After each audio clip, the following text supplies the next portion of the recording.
And the final fibre in the September edition of the Hilltop Cloud Non Wool Club is flax. So this is the processed flax plant, and when spun it becomes linen. This is flax tow rather than flax strick, so it's actually the waste from when they've pulled off the very, very strict, long, even bits. So as a result, you do see some variability in length and some slight variability in thickness, because it isn't the prime top quality flax strick that's spun into the super even thread. That being said, you can still spin a very nice linen yarn from this fibre. There's no reason to think it's inferior, it's just different. It's just a case of knowing what it is that you're working with. If you've never spun it before, a short forward draw with your hand holding on to the fibres like that works absolutely fine. Okay, once you think you've got the hang of it, this is where you may want to introduce some moisture, because what that does is it activates the glue that's naturally in the plant fibres, and it helps to smooth them down. So with the front hand that's normally your pinching hand, that's the hand you want to get wet, not the hand that's holding onto the fibre at the back. And historically they did this by licking their finger as they went along, and that's probably not the best idea, because it exposes you to all the dirt and anything else that might still be trapped into the fibre. And that's one of the reasons why in fairy tales you get the ugly sisters and with the great big bottom lip, and it was from spinning the flax. So a cup with a wet sponge in actually is a much better bet.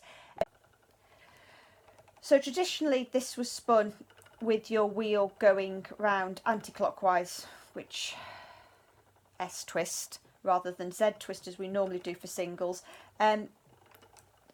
There's a really interesting article in the Flax edition of Ply magazine, which basically kind of goes, it might be the direction that the plant fibres naturally spiral in, but to all discernible distances, people who were looking at it couldn't actually really tell the difference.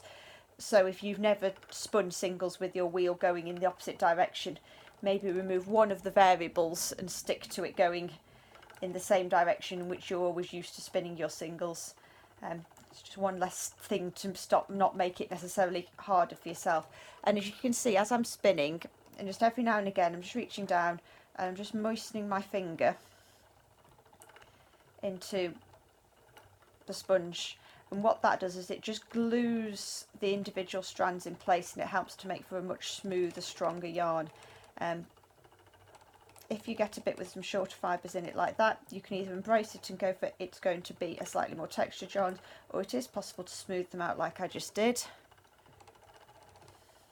When it comes to plying, you do exactly the same thing if you have a sponge in a cup on your lap as you ply, and again that just helps smooth it down.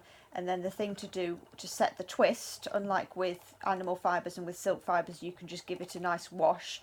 Actually a gentle boil in some washing soda solution really does help to change the handle of these yarns and stops them feeling like string, and starts to encourage them to feel more flexible and more pliable. When it comes off the wheel, it will feel stiff, and it will feel like none of the other fibres that you're used to spinning, and you'll think you've done something wrong and you haven't.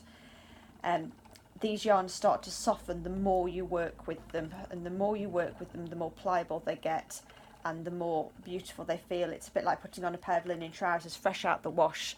They always feel pretty stiff and cardboard-like, and by the time you've sat in the car and gone to work, they feel lovely and loose and flexible, and you sort of go, oh, these are nice to wear.